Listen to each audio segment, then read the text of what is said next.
बोलिए राधा कृष्ण की जय। जय जय राधा रमण हरि बोल। जय जय राधा रमण हरि बोल। जय जय राधा रमण हरि बोल।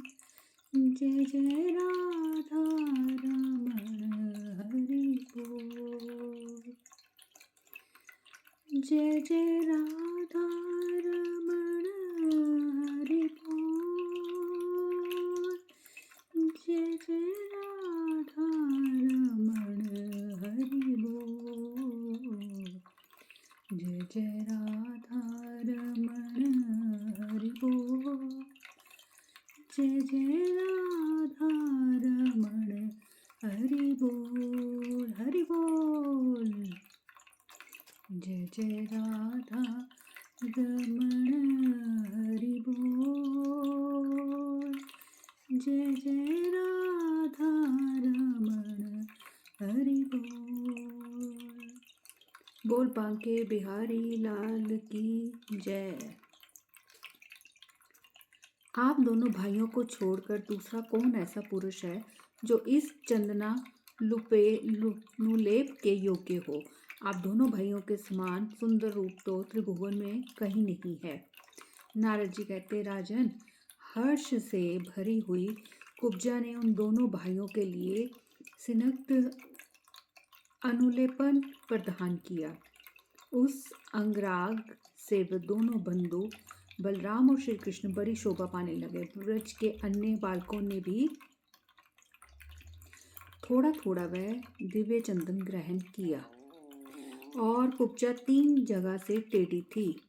श्री कृष्ण ने उसे तत्काल सीधी करने का विचार किया। उन सर्वव्यापी परमेश्वर ने अपने चरणों द्वारा उसके पैरों के अग्रभाग को दबाकर उतान हाथ की 2 अंगुलियों से उसकी ठोड़ी पकड़ ली और लोगों के देखते देखते उसके 3 जगह से टेढ़े शरीर को उचका दिया। फिर तो वह उसी समय छड़ी के समान देह वाली अत्यंत रूप सौंदर्य से संपन्न तन्वी की तरनी हो गई और अपनी दीप्ति से रंभा को भी तिरस्कृत सी करने लगी। उसके हृदय में काम भाव का उदय हुआ और उसने विहल हो उस पवित्र मुस्कान वाली सैरेंद्री ने श्री हरि का वस्त्र पकड़कर इस प्रकार कहा। सैरेंद्री बोली, सुंदर प्रवर, अब तुम शीघ्र ही मेरे घर चलो। निश्चय ही मैं तुम्हें छोड़ नहीं सकूंगी। तुम तो सबके मन की जानने वाले हो। मुझ पर कृपा करो।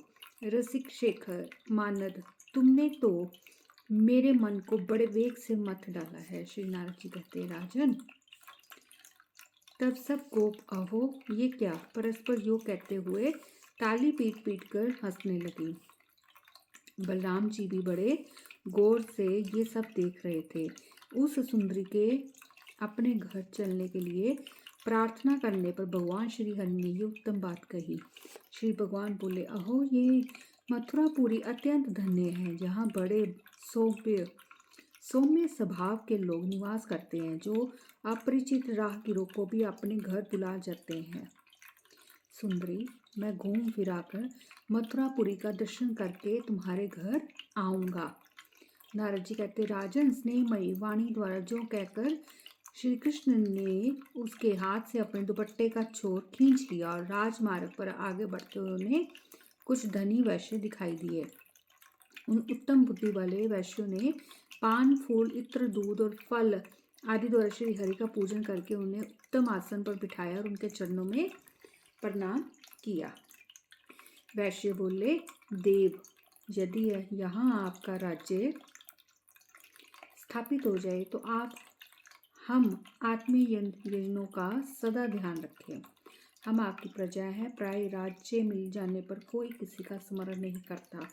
नारद जी कहते, राजन, तब अच्युत ने सुंदर मंद मुस्कुराहट के साथ उन वैश्यों से पूछा, धनुष का स्थान कौन है? किंतु वे वैश्य बड़े चालाक थे। उन्हें धनुष के तोड़ दिए जाने की आशंका हुई, इसलिए वे भगवान को उसका स्थान नहीं बता रहे थे। किंतु उनके रूप, गुण और माधुर्य से मोहित जो अन्य मथुरावासी थे, वे उन्हें धनुष दिखाने की इच्छा से बोले, कुमार आइए देखिए वह धनुष। तब उनके दिखाए हुए मार्ग से श्री कृष्ण ने धनुषशाला में प्रवेश किया। वे मथुरावासी समवयस्क पूर्व बालकों के साथ मैत्री भाव की स्थापना भी करते जाते थे। वह धनुष सुनहरे बेल बूटों से चित्रित था। उसकी लंबाई 7 ताड़ के बराबर थी। वह देखने में इंद्रधनुष सा जान पड़ता था। वह इतना अधिक भारी था कि 5000 मनुष्य एक साथ मिलकर भी उसे एक स्थान से दूसरे स्थान पर ले जा सकते थे। उसका निर्माण 8 धातुओं से हुआ था। वह कठोर धनुष 1,00,000 पहर के समान भारी था और चतुर्दशी तिथि को पूर्ववासियों द्वारा पूजित हो यज्ञ मंडप में स्थापित किया गया था। पूर्व काल में भृगु कुल नंदन परशुराम जी ने राजा यदु को वह धनुष दिया था। माधव श्री कृष्ण ने उसे देखा। वह कुंडली मारकर बैठे हुए शेषनाग के समान प्रतीत होता था। लोग मना करते रह गए, किंतु श्री कृष्ण ने हठपूर्वक उस धनुष को उठा लिया और पूर्ववासियों के देखते देखते खेल खेल में उसके ऊपर प्रत्यंचा चढ़ा दी। राजन, फिर श्री हरि ने अपने भुज डंडों से उस धनुष को कान तक खींचा और जैसे हाथी ईख के डंडे को तोड़ डालता है, उसी प्रकार उसको बीच से खंडित कर दिया। टूटते हुए उस धनुष की टंकार बिजली की गड़गड़ाहट के समान प्रतीत हुई। इससे भू आदि 7 लोकों तथा 7 पातालों सहित सारा ब्रह्मांड गूंज उठा। दिग्गज विचलित हो गए, तारे टूटने लगे, भूखंड मंडल कांप उठा। पृथ्वी पर रहने वाले लोगों के कान तत्काल बहरे से हो गए। वह शब्द 2 घड़ी तक कंस के हृदय को विदीर्ण करता रहा। उस धनुष की रक्षा करने वाले आतताई असुर अत्यंत कुपित होकर उठे और श्री कृष्ण को पकड़ लेने की इच्छा से परस्पर कहने लगे, बांध लो इसे। उन्हें सशस्त्र आक्रमण करते देख बलराम और श्री कृष्ण ने धनुष के दोनों टुकड़े लेकर उन दुर्मद दैत्यों को बड़े वेग से पीटना आरंभ किया। धनुष खंडों के अत्यंत प्रबल प्रहार से कितने ही वीर तत्काल मूर्छित हो गए। किन्हीं के पांव टूटे, किन्हीं के नख फूटे और कितनों ही के कंधे एवं बाहुदंड खंडित हो गए। इस प्रकार 5000 दैत्य वीर भूमि पर प्राण शून्य होकर सो गए। समस्त मथुरा वासियों में हलचल मच गई। बहुत से लोग उस घटना को देखने के लिए दौड़ आए। नगरी में सब और कोलाहल होने लगा और वहां के लोगों के मन में बड़ा भारी भय समा गया।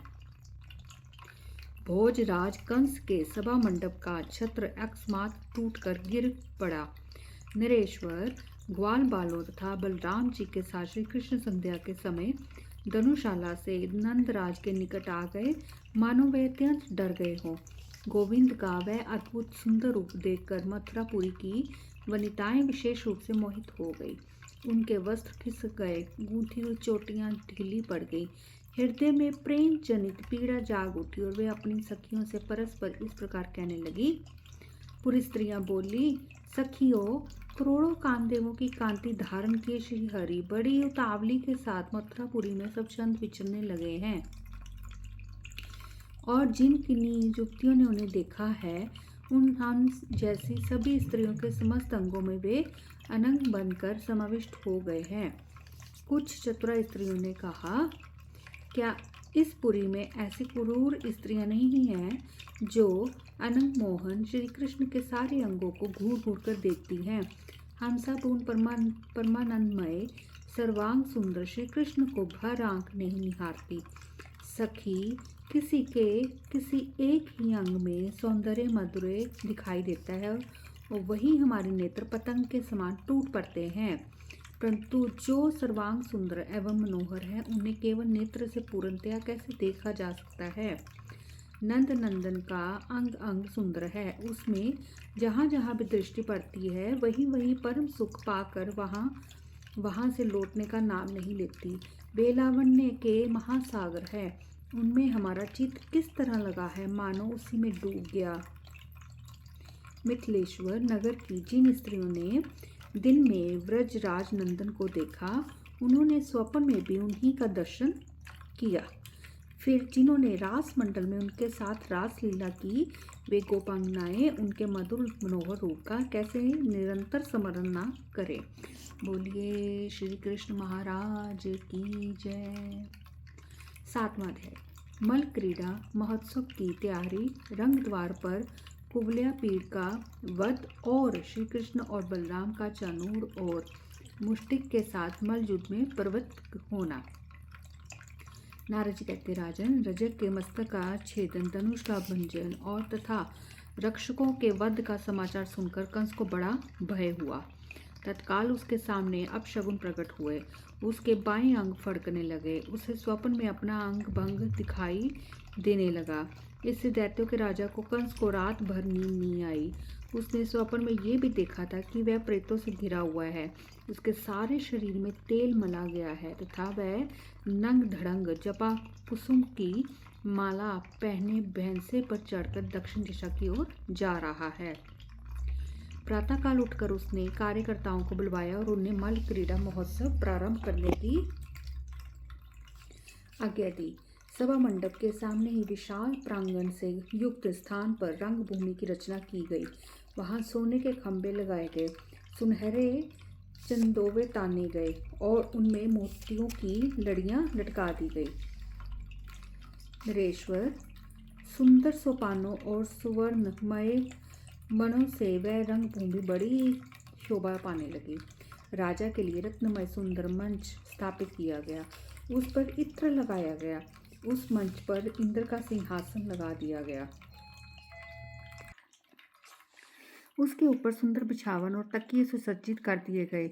चंद्रमंडल के समान मनोहर दिव्य छत्र हीरे की बनी हुई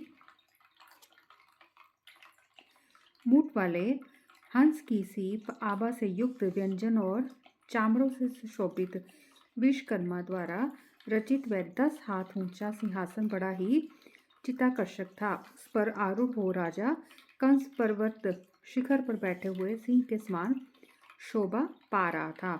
वहां गायकों द्वारा गीत गाए जाने लगे, वरांगनाएं नृत्य करने लगी और मृदंग, पटह, ताल, बेरी तथा आनक आदि बाजे बजने लगे। राजन, छोटे छोटे मंडलों के शासक, नरेश तथा नगर और जनपद के निवासी बड़े लोग पृथक पृथक मंच पर बैठकर मल्लयुद्ध देख रहे थे। चानूर, मुष्टिक, कूट, शल और तोशल आदि पहलवान व्यायामोपयोगी मुद्गरों से युक्त हो परस्पर युद्ध का आरंभ अभ्यास कर रहे थे। कंस के द्वारा बुलाए गए नंदराज आदि गोप मस्तक झुकाए राजा को उत्तम भेंट अर्पित करके एक एक मंच का आश्रय ले बैठ गए। नरेश्वर, वहां यदुराज कंस के लिए बाणासुर, जरासंध और नरकासुर के नगर से भी उपहार आए। अन्य जो शंबर आदि भोपाल थे, उनके पास से भी बहुत सी भेंट सामग्रियां आई। तदंतर माया से बालक रूप धारण किए बलराम और श्री कृष्ण दोनों भाई मल्लों के खेल देखने के लिए उस रंगशाला में आए। रंग मंडप के द्वार पर कुवलया पीड़ नामक हाथी खड़ा था, जिसके कुंभ स्थल पर गोमूत्र में सने हुए सिंदूर और कस्तूरी से पत्र रचना की गई थी। रत्नमय कुंडलों से मंडित उस महामत गजराज के गंडस्थल से मद झर रहा था। द्वार पर हाथी को खड़ा देख श्री कृष्ण ने महावत से गंभीर वाणी में कहा, अरे, इस गजराज को दूर हटा लो और मेरी इच्छा के अनुसार मार्ग दे दे, नहीं तो तुझको और तेरे हाथी को अभी भूतल पर मार गिराऊंगा। तब कुपित हुए महावत ने संपूर्ण दिशाओं में जोर जोर से चिंगारते हुए उस मतवाले हाथी को नंद नंदन पर आक्रमण करने के लिए आगे बढ़ाया। गजराज ने तत्काल ही श्रीहरि को सूंड से पकड़कर उठा लिया, परंतु अपना भार अधिक बढ़ाकर श्रीहरि उसकी पकड़ से बाहर निकल गए। जैसे वृंदावन के निकुंजों में श्रीहरि इधर उधर लुकते छिपते थे, उसी प्रकार इधर उधर घूमकर वे कुवलया पीड़ के पैरों के बीच में छिप गए। हाथी ने अपनी सूंड बढ़ाकर उन्हें पकड़ लिया, किंतु उसकी सूंड को दोनों हाथों से दबाकर श्रीहरि पीछे की ओर से निकल गए। बोलिए श्री कृष्ण महाराज की जय। ओम नमो भगवते वासुदेवाय नमः। ओम नमो भगवते वासुदेवाय नमः। ओम नमो भगवते वासुदेवाय नमः। ओम नमो भगवते वासुदेवाय नमः। ओम नमो भगवते वासुदेवाय नमः। ओम नमो भगवते वासुदेवाय नमः। ओम नमो भगवते वासुदेवाय नमः। ओम नमो भगवते वासुदेवाय नमः। ओम नमो भगवते वासुदेवाय नमः। ओम नमो भगवते वासुदेवाय नमः। ओम नमो भगवते वासुदेवाय नमः। बोलिए श्री कृष्ण महाराज की जय। बोलिए राधा कृष्ण की जय।